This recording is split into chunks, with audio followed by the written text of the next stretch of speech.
नमस्कार।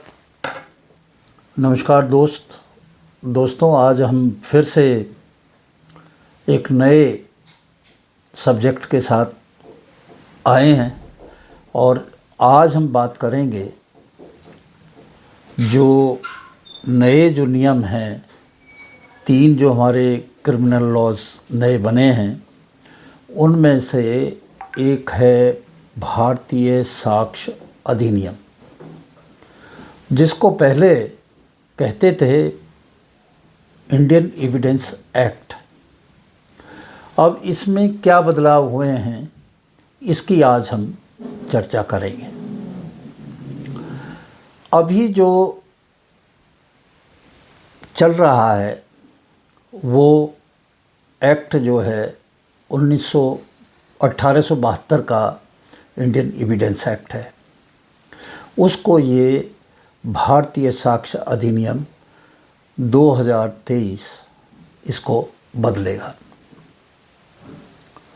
और मैं इस लेक्चर में प्रयास करूँगा कि आपको बिल्कुल ही सरल तरीके से इसको समझाऊं। हालांकि ये जो एक्ट है इसको सबसे मुश्किल माना जाता है और उसका कारण ये है कि ये ही हमें सबूत बताता है। कौन से सबूत हैं, उन सबूतों की क्या कीमत है, ये सब इस साक्ष्य अधिनियम में है। साक्ष्य यानी कि जो एविडेंस है। तो आइए शुरू करते हैं। सबसे पहले तो इसमें मैं मोटे तौर पे ये कहूँगा कि आप ये मान के चलें कि मोटे तौर पे एक ही बदलाव इसमें महत्वपूर्ण है। और वो बदलाव क्या है? वो बदलाव है इलेक्ट्रॉनिक एविडेंस या डिजिटल एविडेंस, जिसको इसमें जोड़ा गया है। ये ही महत्वपूर्ण है, या इससे संबंधित जो प्रोविजंस हैं, जो और प्रक्रियाएं हैं, उनको किस तरह से उनमें परिवर्तन होगा, ये मैं आज आपको बताऊंगा।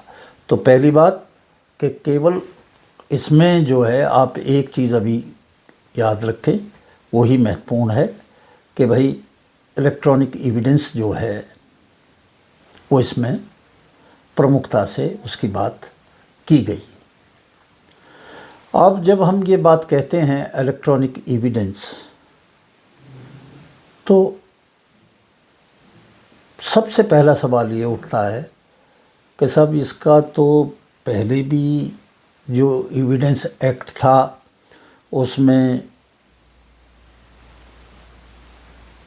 अमेंडमेंट करके कुछ जोड़ा गया था। बिल्कुल जोड़ा गया था, और जो जोड़ा गया था उसका तो अपना ही एक अलग वजूद बन गया था। वो अपने आप में एक अलग एविडेंस बन गया था, उसकी भी हम चर्चा करेंगे। तो इलेक्ट्रॉनिक एविडेंस जो पहले था, जिसमें हम कंप्यूटर कहते थे, अब उसमें बहुत सारी चीज़ें जोड़ दी गई हैं, जैसे सेमी कंडक्टर मेमोरी और कम्युनिकेशन डिवाइसेस।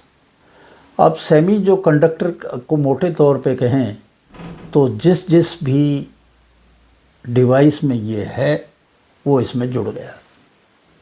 अब आपका जो मोबाइल फ़ोन है उसमें सेमीकंडक्टर है, तो मोबाइल फ़ोन पे जो कुछ भी आप कर रहे हैं, जो रिकॉर्ड हो रहा है, वो सब एविडेंस है, इलेक्ट्रॉनिक एविडेंस है। कम्युनिकेशन डिवाइस जो इन बिटवीन बफर में रहता है, यहाँ से वहाँ कम्युनिकेट कर रहे हैं, जो बीच के जितने भी सर्वर है और चीज़ें हैं जो कम्युनिकेट कर रही हैं, जो भी डिवाइसेस है वो सब इसका हिस्सा अब हो गए, केवल कंप्यूटर नहीं।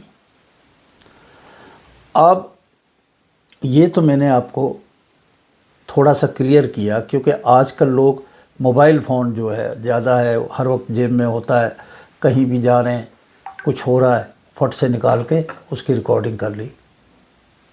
इस पे ईमेल भी आ रहा है, इस पे आप डॉक्यूमेंट भी बना रहे हैं, इस पे आप वीडियो भी बना रहे हैं। ये सब इलेक्ट्रॉनिक एविडेंस की कैटेगरी में आता है। तो इस बात को अच्छी तरह से समझने की ज़रूरत है कि भाई अब ये जो इलेक्ट्रॉनिक एविडेंस है ये कंप्यूटर तक महदूद नहीं रहा है, अब ये इसका विस्तार हो गया है, इसका जो स्कोप है वो बढ़ गया है। अब कहीं भी सेमीकंडक्टर मेमोरी का इस्तेमाल हो रहा है तो वो इलेक्ट्रॉनिक एविडेंस में है। और मैंने बताया आपको उदाहरण मोबाइल फ़ोन। तो एक तो ये इसमें बड़ा बदलाव है। दूसरी बात कही कि पहले एक सेक्शन होता था इंडियन एविडेंस एक्ट में 45A, उसको ऐसे ही समझ जाना चाहिए कि कुछ ऐड किया था। ऐड ये किया था कि भाई जैसे और चीज़ों के ऊपर एक्सपर्ट हैं वो अपनी राय देते हैं और उनकी राय जो है कोर्ट में मान्य है, उसी तरह इलेक्ट्रॉनिक जो चीज़ें थी उनसे रिलेटेड जो एक्सपर्ट की राय थी वो उनमें शामिल नहीं थी। वो 45A में एक नया प्रोविज़न पिछले पुराने एक्ट में किया गया था, उसको अब बदल दिया और बदल के अब औरों के साथ ही इसको 39BS से यानी कि 39BS से भारतीय साक्ष्य अधिनियम में जैसे और एक्सपर्ट हैं और सब्जेक्ट के और क्षेत्रों में, उसी तरह से ये भी होगा। इसको कोई अलग से मेंशन करने की आवश्यकता नहीं है, तो उसको सबसूम कर दिया है, उसके साथ जोड़ दिया है। अब 39 जो सेक्शन है वो सब के लिए ही एप्लीकेबल है।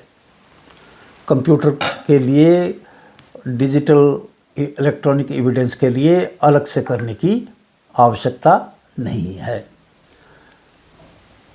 अब हम थोड़ी सी बात करते हैं एविडेंस की। पुराना जो एविडेंस एक्ट था उसमें ये इलेक्ट्रॉनिक एविडेंस को जब डाला गया तो उसको अलग से एक कैटेगरी दे दी, अलग ही कैटेगरी थी। ना तो वो ओरल एविडेंस में था और ना डॉक्यूमेंट एविडेंस में था, तो उसकी कैटेगरी अलग थी और उसको इलेक्ट्रॉनिक एविडेंस कहते थे। तो मोटे तौर पे आप समझें कि 3 तरह के एविडेंस पहले होते थे। नंबर 1 ओरल एविडेंस यानी कि मौखिक एविडेंस है, जो गवाही देते हैं, कोर्ट में आता है एक आदमी गवाही देता है तो वो ओरल एविडेंस कहते हैं, जो उसने मौखिक रूप से कोर्ट में जज साहब को कहा कि साहब ऐसे ऐसे हुआ, फिर वो अपना बयान दर्ज कराता है, फिर उसके ऊपर क्रॉस क्वेश्चन होते हैं, तो वो ओरल एविडेंस है। और दूसरा हुआ डॉक्यूमेंट, जो भी डॉक्यूमेंट्स हैं, दस्तावेज हैं, उन दस्तावेजों को भी एविडेंस माना गया। अब दस्तावेज है, आपके पास में पावर ऑफ अटॉर्नी है, आपके पास रजिस्ट्री है, किसी का अपॉइंटमेंट लेटर है, किसी का बॉन्ड है, एग्रीमेंट है और कुछ लिख के दिया है, ये सब डॉक्यूमेंट्री एविडेंस, दस्तावेज के एविडेंस थे। और दोनों को प्राइमरी एविडेंस में अगर ये ओरिजिनल हैं तो रखा गया था। देखिए, प्राइमरी और सेकेंडरी एविडेंस में अगर हम बात करें तो मुख्य रूप से कि वो प्राइमरी है या सेकेंडरी है। प्राइमरी की वैल्यू ज़्यादा होती है, प्राइमरी ही डिसाइड करता है, या सेकेंडरी है, ये इस बात के ऊपर निर्भर करता है डॉक्यूमेंट के उसमें कि वो ओरिजिनल है या नहीं है। ओरिजिनल है या नहीं है। ओरिजिनल होगा तो प्राइमरी, और ओरिजिनल नहीं है डॉक्यूमेंट, मान लिया जाए कॉपी कर ली, तो ये सेकेंडरी है। ओरिजिनल की कॉपी सेकेंडरी है, ओरिजिनल प्राइमरी है। ये बात समझने की आवश्यकता है। ऐसे ही ओरल एविडेंस में भी जैसा आदमी जो चश्मदीद गवाह है, जिसने देखा है, वो प्राइमरी है, और जो किसी तरह से दे रहा है एविडेंस तो वो उसको प्राइमरी हम नहीं कह सकते। तो ये दो कैटेगरी, और इसमें तीसरी कैटेगरी जब जोड़ी गई तो उसको इलेक्ट्रॉनिक एविडेंस कहते हैं। जो यही सब जो मैं अभी आपको बता रहा हूँ कि जो कंप्यूटर के ऊपर है, ये है, मैं अभी पुरानी बातें कर रहा हूँ। तो वो तीसरी कैटेगरी थी पुराने नियम में, पुराने एविडेंस एक्ट में। अब ये जो इलेक्ट्रॉनिक एविडेंस था, इसके ऊपर काफ़ी चीज़ें जो थी, कुछ मतभेद थे, कुछ वाद विवाद थे। शुरू में कहा गया कि साहब जो इलेक्ट्रॉनिक एविडेंस है वो तो सेकेंडरी एविडेंस है, प्राइमरी नहीं है। ये जो है सेकेंडरी एविडेंस है। चलता रहा कि तो सेकेंडरी एविडेंस है। बाद में एक कोर्ट का डिसीजन आया, अनवर वर्सेस बशीर। उसमें कहा भाई ये कैसे हो सकता है सेकेंडरी एविडेंस या प्राइमरी एविडेंस, जो भी आपकी डेफिनेशन है प्राइमरी और सेकेंडरी की, ये तो वो नहीं है, ये तो तीसरी कैटेगरी है, क्योंकि इसमें लिखा है कि भाई इसका औरों से कोई मतलब नहीं है। तो ये अलग ही कैटेगरी है, उसका आप डिसाइड करें क्या करना है, क्या इसकी वैल्यू होगी। तो ये बात कही गई तो बड़ा कन्फ्यूजन हो गया। पहले सेकेंडरी, फिर इसके बाद में इसकी अपनी अलग से ही कैटेगरी इलेक्ट्रॉनिक एविडेंस की। तो ये सारी चीज़ें उसमें थी।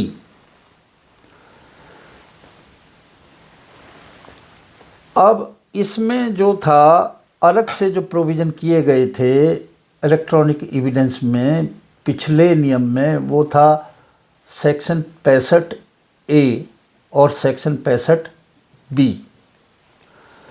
और उसमें कह दिया कि भाई ये तो अलग है, तो ये चलता रहा। 65B के बारे में आप लोग मुख्य तौर से ये जानेंगे, और बहुत सारे मेरे मित्रों को पता होगा कि 65B में एक सर्टिफिकेट देते थे कि भाई जो ये मैंने ही निकाला है ये डॉक्यूमेंट, और ये इसके ऊपर हार्ड डिस्क के ऊपर ये इन्फॉर्मेशन थी वगैरह वगैरह। तो उसका एक 65B का सर्टिफिकेट भी होता था। तो 65A और 65B जो इंडियन एविडेंस एक्ट था, उसमें इसका जिक्र था और अलग से था, ये कोई डॉक्यूमेंट्री एविडेंस में शामिल नहीं था।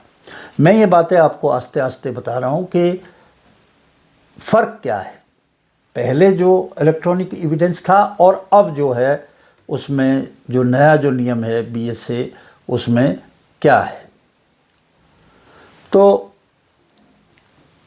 अब हम इनकी बात करें तो एक एविडेंस एक्ट में सेक्शन होता था 62। अब उसकी जगह सेक्शन 57 आ गया BSA, यानी कि भारतीय साक्ष्य अधिनियम। उन दोनों में फ़र्क क्या है?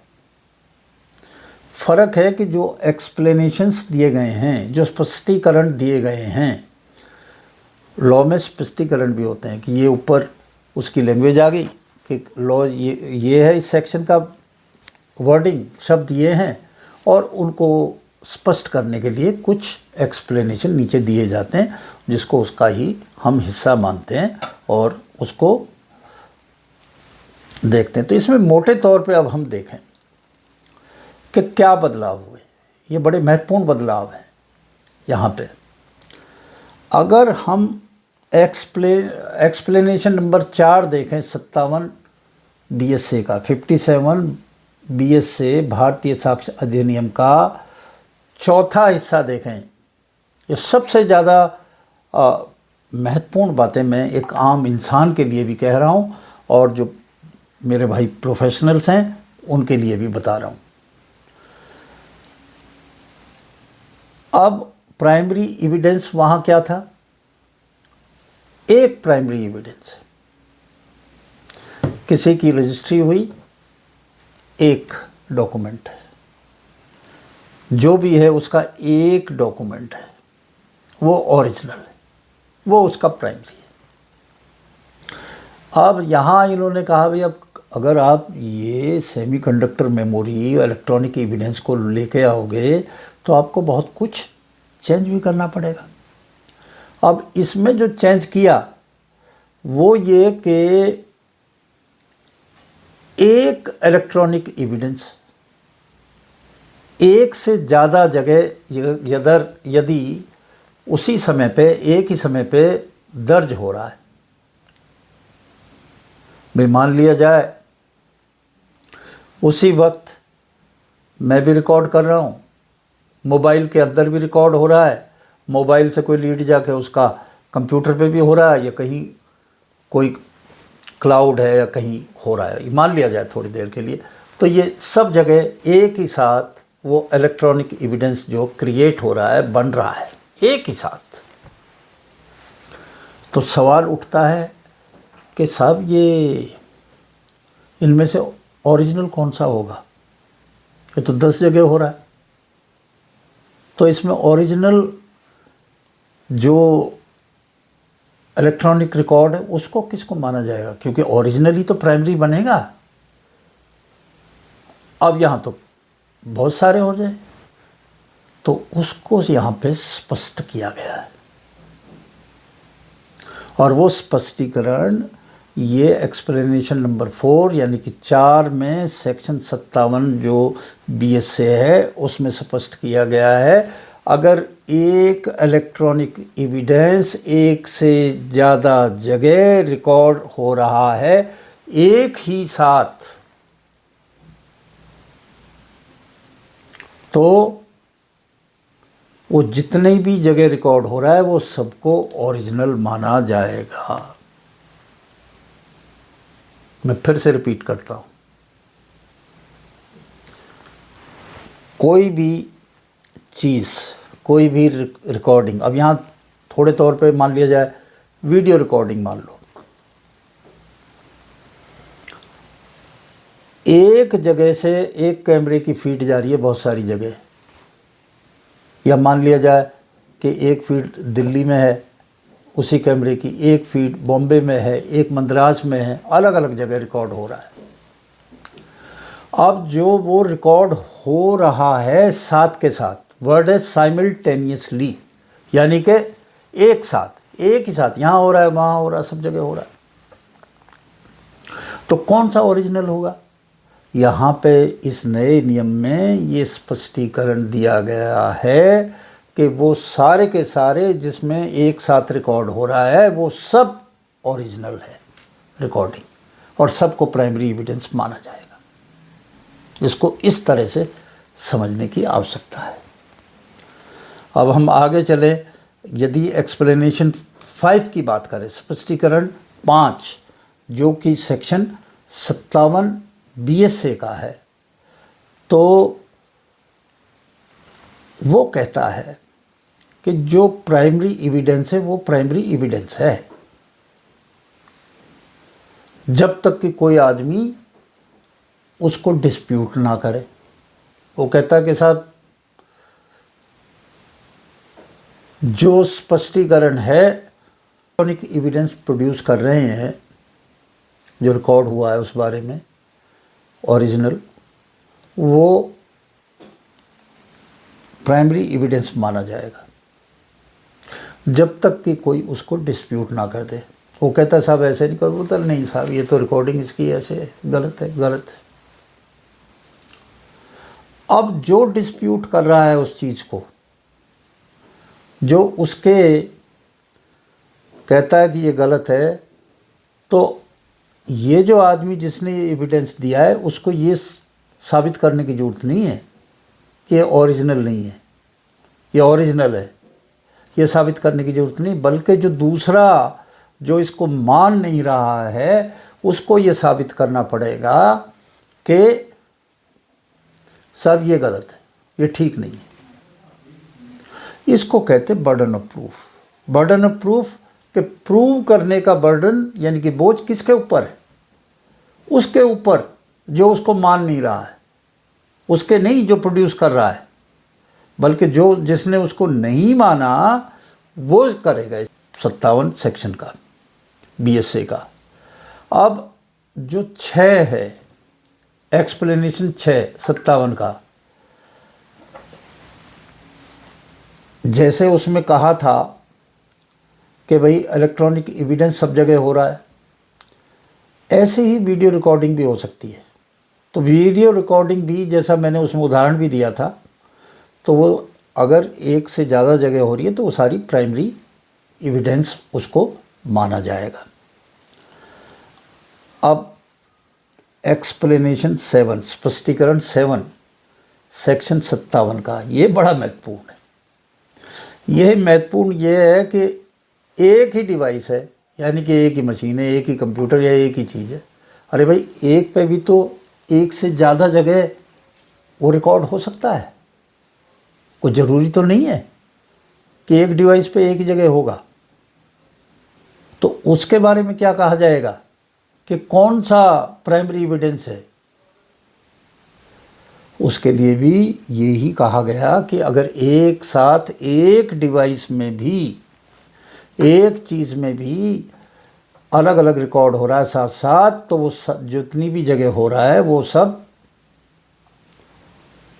प्राइमरी एविडेंस माना जाएगा। मान लिया जाए आप MS वर्ड में कुछ कर रहे हैं, टाइप कर रहे हैं, कुछ लिख रहे हैं, अब उसमें लाइट चला जाए, किसी तरह सोर्स चली जाए, तो बफर में रह जाता है जो उसकी प्राइमरी मेमोरी है। प्राइमरी मेमोरी है कंप्यूटर की और सेकेंडरी पे है, तो दोनों ही ओरिजिनल हैं। ये नहीं माना जाएगा कि भाई ये ओरिजिनल नहीं है ये है। तो एक डिवाइस पे भी अगर अलग अलग हो रहा है तो भी वो सभी प्राइमरी एविडेंस माना जाएगा। तो ये सेक्शन 57 के बारे में हमने बात की। अब एक बड़ा भारी बात यह है कि सेक्शन 61 BSA कहता है कि भाई ये जो इलेक्ट्रॉनिक रिकॉर्ड है इसकी जो एडमिसिबिलिटी है, यानी कि इसकी मान्यता जो है वो किसी भी तरह से जो दूसरा एविडेंस हैं डॉक्यूमेंट उससे अलग नहीं, उससे अलग नहीं है, उतना ही है। क्योंकि हमने अब जो इलेक्ट्रॉनिक एविडेंस है उसकी जो मैंने जैसे बता रहा था कि उसकी तीसरी कैटेगरी है, तीसरी कैटेगरी ख़त्म कर दी और डॉक्यूमेंट का हिस्सा बना दिया। अब जो नया नियम है उसमें 2 ही कैटेगरी हैं, एक ओरल एविडेंस और दूसरा डॉक्यूमेंट्री एविडेंस। तीसरा जो कंप्यूटर एविडेंस है उसको ख़त्म कर दिया, उसको ख़त्म करके और डॉक्यूमेंट्री उसमें डाल दिया। जो डॉक्यूमेंट है उसी में ये भी शामिल है। तो अब जो है जब हम डॉक्यूमेंट कहते हैं तो वो डॉक्यूमेंट जो और दस्तावेज हैं ऐसे ही ये इलेक्ट्रॉनिक दस्तावेज भी उसमें शामिल होगा। तो जब ये उसको डॉक्यूमेंट ही हमने मान लिया भारतीय साक्ष्य अधिनियम में, तो उसके लिए अलग से कुछ भी करने की आवश्यकता नहीं है। तो जब आवश्यकता है ही नहीं तो उसका जो असर है वो ऐसे ही होगा, वो अलग से नहीं होगा। तो दोस्तों, ये हमने बात करी। पहली बात जो मुख्य रूप से करी वो की कि जो मुख्य चेंज हुआ है भारतीय साक्ष्य अधिनियम 2023 में मुकाबले में जो जो इंडियन एविडेंस एक्ट होता था 1872 का, उसमें और इसमें जो फ़र्क है, उसमें मेन फ़र्क जो है वो है डॉक्यूमेंट्री एविडेंस का। डॉक्यूमेंट्री एविडेंस पहले भी था पर उसको अलग से मेंशन किया गया था, इसलिए बात करते करते उसके 3 एविडेंस हो गए थे, 3 तरह के। अब इसको जो इसमें किया गया है, डॉक्यूमेंट जो है उसमें इलेक्ट्रॉनिक डॉक्यूमेंट को भी शामिल कर लिया गया है। इसमें आपका डॉक्यूमेंट हम कहेंगे तो जो आपके मोबाइल पे है वो भी है, कंप्यूटर पे है वो भी है, या और डिवाइस पे है जो स्टोर करती है, रिकॉर्ड करती है, क्रिएट करती है, तो उसमें भी है। और जो एक्सप्लेनेशन दिए गए मोटे तौर पे वो ये हैं कि अगर एक से ज़्यादा जगह रिकॉर्डिंग होती है या इलेक्ट्रॉनिक से रिकॉर्ड क्रिएट होता है तो वो सब एक जैसे ही हैं, प्राइमरी एविडेंस कहा जाएगा। जबकि अगर आप पेपर एविडेंस दूसरे देखें तो उसमें डॉक्यूमेंट एक ही है, उसमें एक है। इसमें फ़र्क ये है कि एक से ज़्यादा भी ओरिजिनल हो सकते हैं। तो ये मोटे तौर पे इसमें बदलाव है। अब एक छोटा सा डिस्प्यूट है, उसकी भी बात कर लें। वो डिस्प्यूट है कि एक जो सेक्शन होता था 65B इंडियन एविडेंस एक्ट का, उसको अब 63BS से कर दिया गया है। 63 भारतीय साक्ष्य अधिनियम 2023। भाई, जब आपने उसको डॉक्यूमेंट की तरह मान लिया तो अब उसको अलग से सर्टिफिकेट देने की या इसकी आवश्यकता क्या है? ये कन्फ्यूजन पैदा कर रहा है इस नए अधिनियम में, और सरकार को चाहिए कि इस कन्फ्यूजन को दूर करे, या फिर जब ये लागू होगा तो जो हमारे माननीय सुप्रीम कोर्ट हैं, हाई कोर्ट हैं, वो इस पे कुछ व्यवस्था देंगे तो ये बात क्लियर होगी।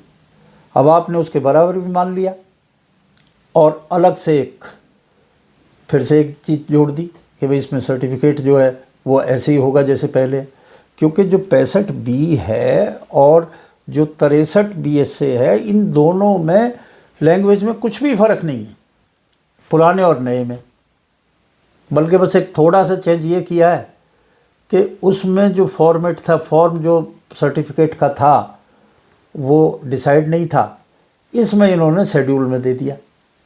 बस इतना सा फ़र्क किया है, बाकी और कोई फ़र्क नहीं है। तो इसको भी, ये भी डिस्प्यूट रिजॉल्व होगा। जब हम नए नियम बनाते हैं तो उसमें कुछ ना कुछ चीज़ें रह जाती हैं जिनको क्लैरिफाई करना चाहिए। तो आज मैंने मोटे तौर पे आपको भारतीय साक्ष्य नियम में क्या बदलाव हुए हैं उनको बड़ा संक्षिप्त में और सरल भाषा में समझाया है। मैं आप सभी से निवेदन करता हूं कि आप मेरे वीडियो को लाइक करें और चैनल को सब्सक्राइब करें। मैं इसी तरह की उपयोगी जो सूचनाएं हैं वो आपको देता रहूँगा, जो इन्फॉर्मेशन है वो आपको देता रहूँगा। और आज इन्हीं शब्दों के साथ मैं आपसे विदा लेता हूँ। धन्यवाद, नमस्कार।